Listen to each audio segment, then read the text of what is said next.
Hello and welcome to Am I the PR Arsehole, the podcast series from PR Week where you tell us your PR confessions and we tell you if an ethical line has been crossed. I'm John Harrington, editor of PRWeek UK, and before we start I wanted to urge everyone to send us your confessions. They are totally anonymous and can be submitted via a form on this podcast descriptor and on prweek.co.uk. So if there's something you want to get off your chest or if you just want to join the fun, we want to hear from you.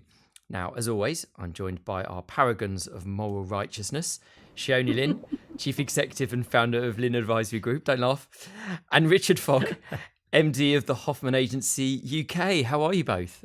Doing great. I mean, I've been described as many things over the years, John. That's not on the list. I need that on a certificate that can put on the wall. We can certainly frame this. But no, it's doing really, really well, thanks. I'd say living the dream at the moment, you know. Enjoying the weather selectively, enjoying the football. A-levels have finished, so my son has fled the scene of the crime and is now entertaining himself around Europe. There's a lot of new business out there, so it feels like the market's woken up after a little bit of a slow patch, and I'm gearing up for holidays, so great. Happy days. It's a good job there's no real news happening as well. I was going to say, nice quiet week. Absolutely, yeah. And Shay, how are you? I am melting. Yeah. I'm not selectively enjoying the weather. I'm not enjoying the weather. No. And sadly, I can't be in the studio with you guys today, but due to the extreme heat wave, our wonderful public transport system has sadly been affected. But good to see you both in the studio. I am not going to moan about the weather too much, as long as I can selectively decide to go inside my house and into air conditioning. But yeah, good to be here. Great. Well, I thought before we start, we could chat a bit about the response to the first episode of AITPRA. Feels like quite a long time ago that we recorded that. But what kind of things have people been saying to you both? And are people liking it? Or are we getting a few haters, dare I say? I think we've had a really positive response, right? There's always going to be a couple of people who are going to potentially feel that this isn't the right approach or it's maybe making things too trivial. But I think the wider industry needed something a bit lighter. Absolutely. I was delighted. I think, almost universally positive feedback. People love the format. A lot of people have said to me how they can relate to some of the confessions we've shared. There was one self-proclaimed party pooper, but I think if you self-declaim your party pooperiness, then that's fine. And there's always going to be somebody who doesn't sort of quite gel with the format and thinks we're sort of, we're maybe not taking ourselves seriously enough. But yeah, it's been a lovely, lovely set of feedback, and I feel sort of thank you to everybody who's been in touch. Brilliant. Yeah, and likewise, I think you still have a job. I've still got a job. Things are going okay. I haven't had anyone saying, what the hell are you doing with this? So yeah, I'm pretty happy as well. Plus, it is just a bit of fun, and it's great to see you guys again and hang out. And I'm sorry you can't be here in person, Shay. I know. Next time. Next time, definitely. Okay, so let's begin. Here's how it works. I read out your anonymous confessions, and Shayoni and Richard will decide if the confessor was the arsehole in this scenario. If they don't agree, I have the deciding vote. So this first confession is from somebody who calls himself Harry Potter. He's 42 and is an agency co-founder. Here we go. Picture the scene. It's 2024. I'm an account director at an agency, and we've got to get some coverage for a story about the loneliness epidemic amongst older people in the UK. Loneliness kills. For a PR stunt on the South Bank, we gathered up some pensioners and put striped hazard tape round them to fence them off, trying to show the loneliness in a photo. The lovely, lovely oldies, this person's words, were left like that for quite a number of hours while we faffed with photographers. They had chairs and we did feed them. We got coverage, but none of the coverage featured the photos of the cordoned-off pensioners. The effort they had to go to with limited mobility, for us to not actually even need them, I still feel bad to this day. AITPRA. I mean, the fact that the OP feels bad 12 years later suggests that I think he knows the answer to the question, right? Well, I mean, in many ways, I think the OP has maybe accidentally demonstrated a second loneliness epidemic, the loneliness of being abandoned by your PR team. I mean, this is beautifully PR-specific form of accidental cruelty. They were trying to raise awareness of loneliness by literally isolating elderly people behind hazard tape in central London, and the stunt didn't even drive coverage. How brilliant is that? It reminds me of my first and last day in consumer PR about 20 years ago. We worked for TGI Fridays, and we were launching a new dessert that was called Outrageous. And the brief that I was set was I had to take a surfboard, a branded surfboard, in central London, pick up a couple of guys who worked in the Haymarket store, and they're all beautiful people who are either models or jobbing actors, actresses, etc., etc.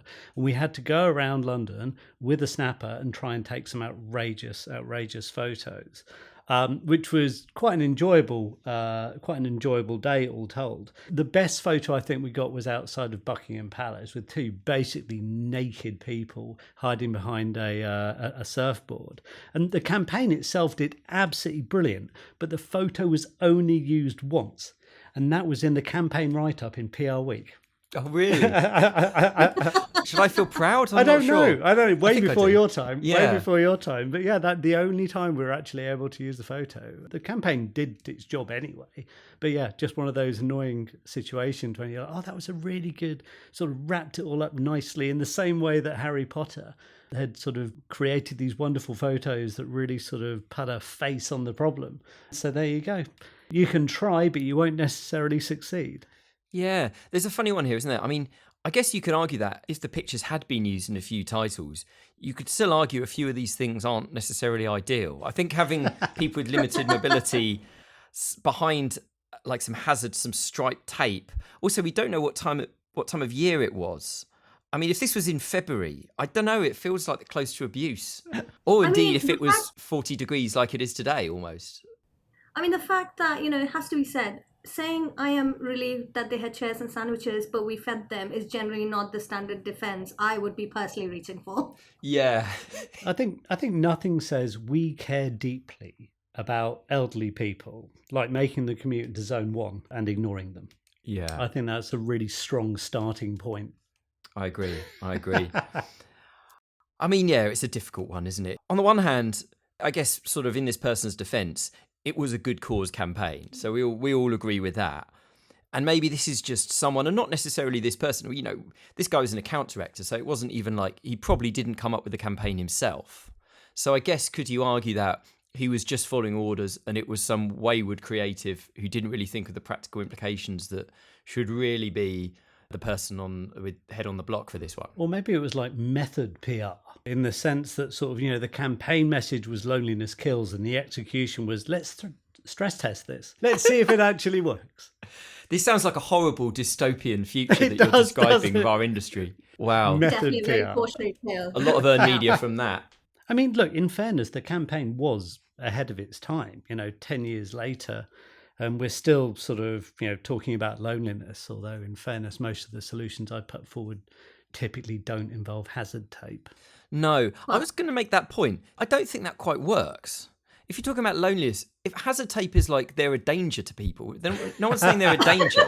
So I think maybe that's why the photos weren't used. I think you might have just sort of figured out why that one didn't land, John. Well, I think someone should have thought this through. But again, I wonder, I'm not sure that we could put all the blame solely on this account director for that. No, and clearly the topic was of interest, right? Because they had coverage. And like you say, what is the stunt trying to achieve? But I bet you these pensioners, I bet they were so entertained, right? I'm hoping that they told their grandchildren about that day they were quarantined by a PR agency. Yeah, that's the other point, isn't it? I mean, I guess we haven't heard from the point of view of those people.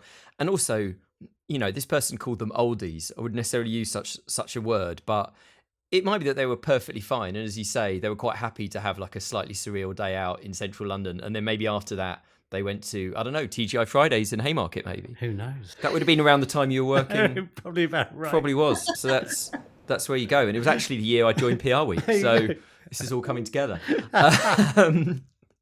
So, yeah, fascinating one.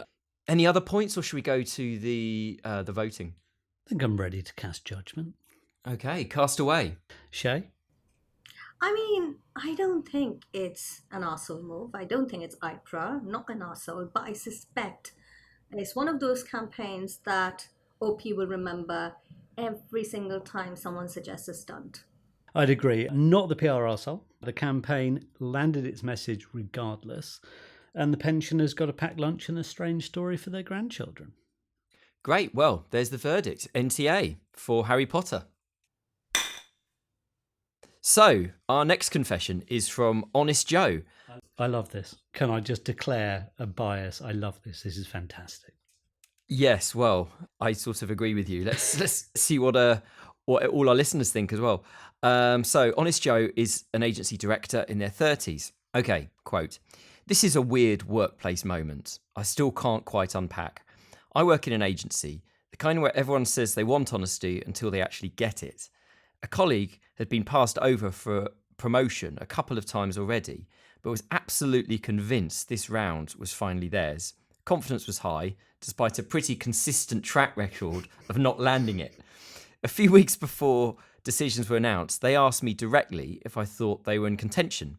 I didn't have formal visibility into the process, but I did have a decent read on sentiment and general internal signals. So I said no. Not bluntly rude, just direct. I also gave them some informal feedback about how they were landing internally and what might be holding them back.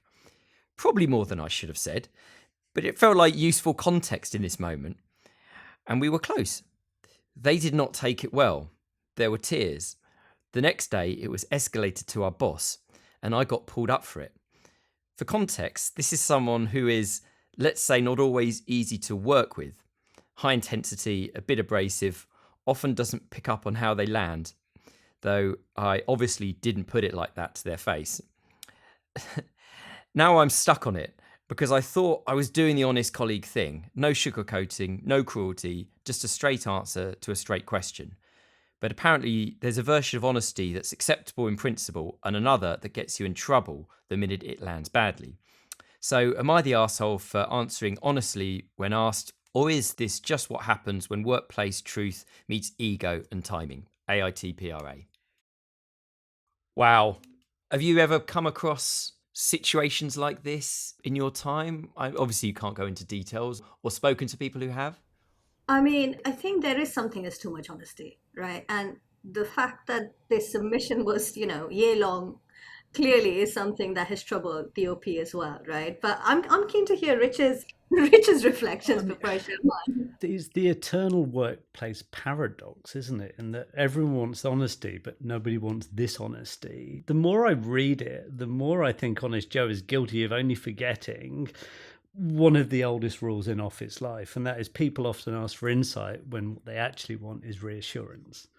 But at the same time, had Honest Joe lied and said, yeah, I think you've got a great chance, and then, fast forward a couple of weeks, the colleague is rejected, they'd probably be furious about that too. So, what exactly was the winning answer? Sometimes I don't think there is one. But I think there's a reason that sort of, some of the old school HR advice is to deliver the sandwich, as it were. And I think on this occasion, Honest Joe was guilty of maybe delivering just the filling. It's one of those difficult ones, isn't it? Where this is probably why we have kind of formal HR practices, because instinctively, I think this guy has probably sort of done not a bad thing. I don't think it's an immoral thing he did. He obviously thought, I assume it's a he, I don't know why I thought Honest Joe, I guess, Joe. They obviously thought they were doing the right thing.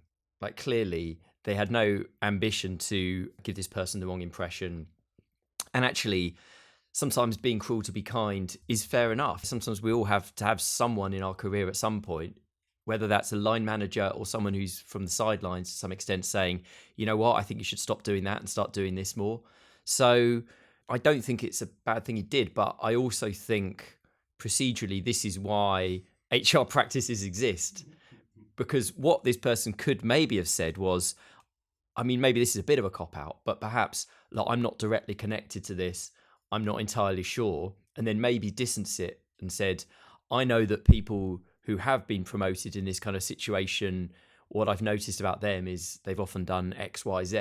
So maybe not explicitly make that connection between how this person's been behaving and explicitly criticise them. So maybe going that way around. I don't think this is a bad person. I think they're meant to do the right thing. Having said that, we've only got it as with all of these things, from their point of view, right? Yeah, I was just going to say, I think there are two questions people ask at work, right? Because you are in work. I mean, the first is what do you think, and the second is can you please confirm what I already think. So I think OP answered the question that was asked, not necessarily the question that the person wanted to ask or the response the person wanted to hear. But I think, I do think one of the most dangerous questions in workplaces is, can I have your honest opinion? Do we really want honesty? This is a case study in perhaps why we shouldn't be asking that question. But you guys have covered it, that, there is a reason organizations have HR managers. It's really risky, I think, if you deliver feedback, even if it's honest and even if you mean well, but if it comes without authority, it is risky territory. So I think I'd disagree. I think the crime here wasn't so much the brutal honesty, it was the lack of corporate foreplay. If you ask me for an opinion, I will give you an opinion. The problem was this person wasn't asking for an opinion, they were asking for reassurance about something that wasn't going to happen. So understanding the difference between the two is incredibly difficult unless you've got the benefit of 2020 hindsight, which we have here. I think, yeah, sure, corporate culture loves honesty in the same way that people love feedback forms. They say they want to have their opinion. They say they want to be they want honesty, transparency, et cetera, et cetera. And more often than not, I've found that, whereas I've always attempted to be as honest and transparent as possible because the company I grew up in wasn't transparent. It was honest, but it wasn't transparent. And so you didn't know when things were going especially well or especially poorly. They just sort of were. And I think that shift towards sort of transparency is really important. But at the same time, if you're willing to ask somebody for their opinion, you kind of have to be willing to accept their opinion.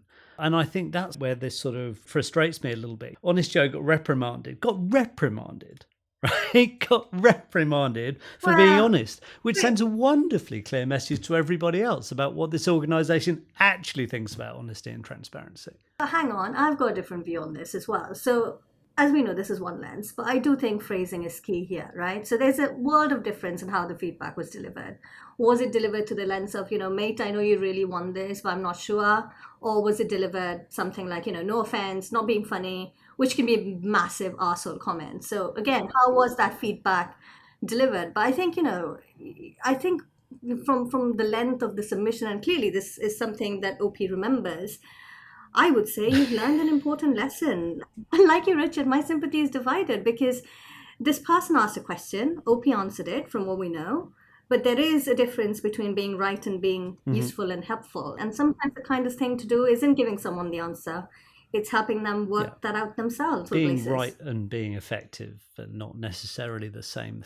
Another point on this, I'd say, is assuming that these rounds of promotions happen annually, I think if this person got to that point and he didn't know that these problems existed, I think that's probably a failure of the organisation. I would agree. I think a lot of organisations would have quarterly reviews, for example. So even if you don't pick up on informal feedback, you would have thought there would be a red or an orange flag perhaps that would have been in front of you at some point. I think you definitely don't want to be delivering any new news in an appraisal. It shouldn't get to that point. Unless something insane's happened in the previous sort of 3-week period since your last check-in with this person, if we think about just sort of line management best practice, then these things should be open and obvious, and there should be a degree of sort of certainty about where someone sits at a particular point in time before going into this process. But I also understand that in certainly network agencies and things like that, it's not necessarily just about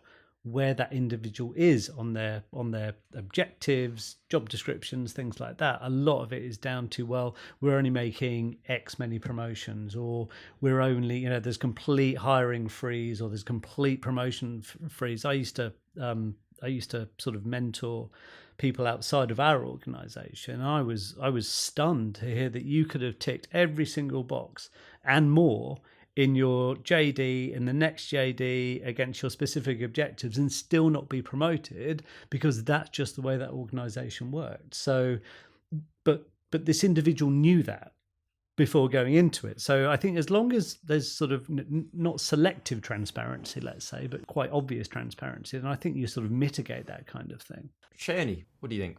I don't think it was an arsehole move. I think OP came from a position of trying to be helpful. It does depend how that feedback was delivered. So not the PR arsehole, but I think this is perhaps a reminder that honesty and judgment are not always the same thing. I would go a little bit more extreme. Absolutely not the PR arsehole. If you ask a colleague for a genuine opinion, you don't get to file a complaint because you preferred a different opinion. We spent sort of 5 years or so talking about radical candor, and it turns out people are much more in favour of the candor than the radical bit.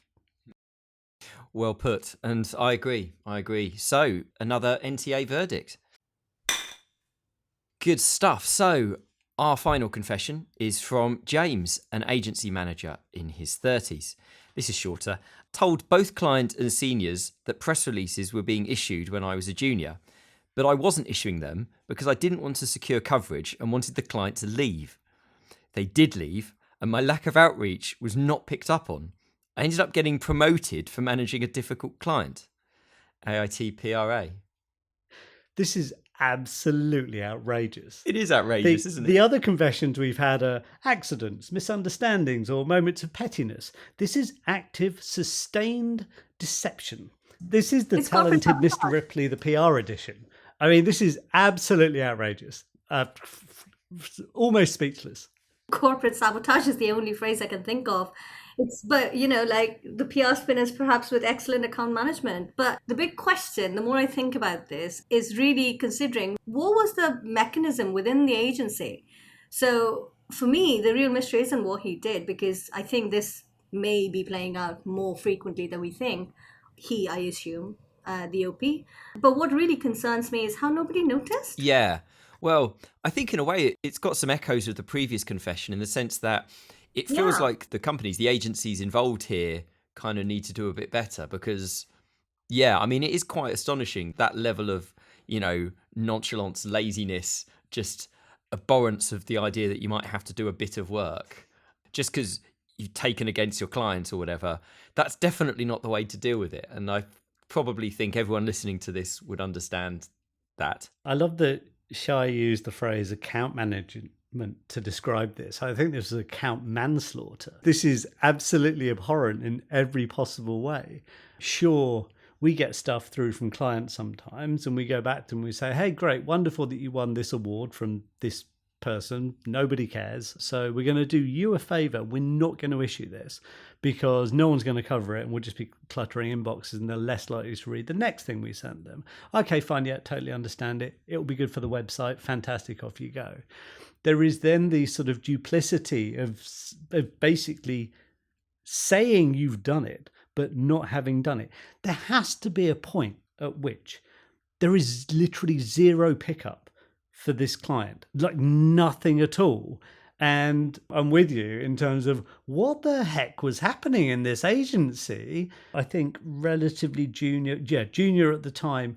There should have been 2 or 3 levels above this individual that was asking questions like, okay, so why has all of this come to a grinding halt? What's happening? We need to go and fix this. So, I mean, quite incredible. What I will say is the level of confidence required to fake outreach for months is genuinely impressive. I mean, James got promoted for solving a problem he secretly created. That's quite incredible. And it's a really interesting contrast with Honest Joe's submission, where Honest Joe got into trouble for telling the truth and James got promoted for systematically avoiding the truth. It's really quite amazing. Yeah, it's a really good way of putting it, isn't it? I mean, it strikes me this person, James, might just be one of those people we've all got people in our lives who are just like cats. Like they just always land on their feet.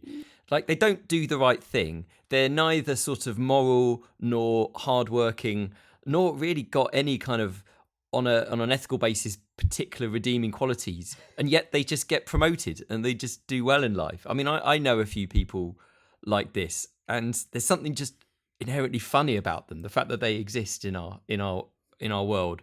But yeah, I mean, what a way to act. I mean, it is impressive. It is impressive. The only thing that I keep coming back to is it's really impressive to simultaneously fail the client, deceive the employer, and then secure a promotion. I mean, this person needs some kind of award. Yeah. Maybe that's going to be our judgment. That's the award they get. Well, this is the thing, there's something even slightly Machiavellian about this. So if this was a judgment that wasn't about morality and ethics, then I think James has probably got something going on. Like the best reward for the least effort. I think, fair play to him. But that is not the aim of AITPRA, of course. We do not condone it. We cannot condone it. We cannot. I think we do verdicts. Richard, why don't you go first? Righty-ho. I mean, James, congratulations. You are unquestionably the PR arsehole and possibly the most effective PR arsehole we've had so far. Yeah. Good. Shay? Quite right. And I wholly back Richard's view. I mean, it's incredible. And I look forward to someone submitting another confession that can perhaps beat James's very effective, PR arsehole title that he's going to take away from this episode. Indeed. And on that point, we should probably give another plug. We really do want you to get involved. If you've enjoyed this episode, do add your confessions via the link in the podcast descriptor, as I said, and on prweek.co.uk. Whether it's a kind of a genuine moral quandary or just something that, you think will give our readers and us a bit of a good time, then do get involved. It's all anonymous, although you can waive your anonymity if you'd like to, as we did in the last episode, if that's your thing. But do please get involved. So that's all the time we have, unfortunately. Did you both enjoy this one?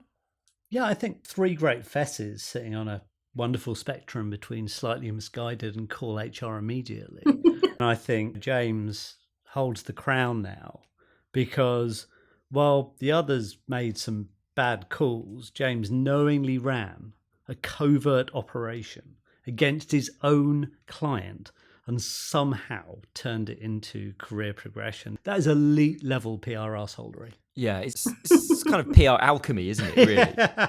To just do that. So on a level of what's impressive, I think it's hard to beat it. And Shay?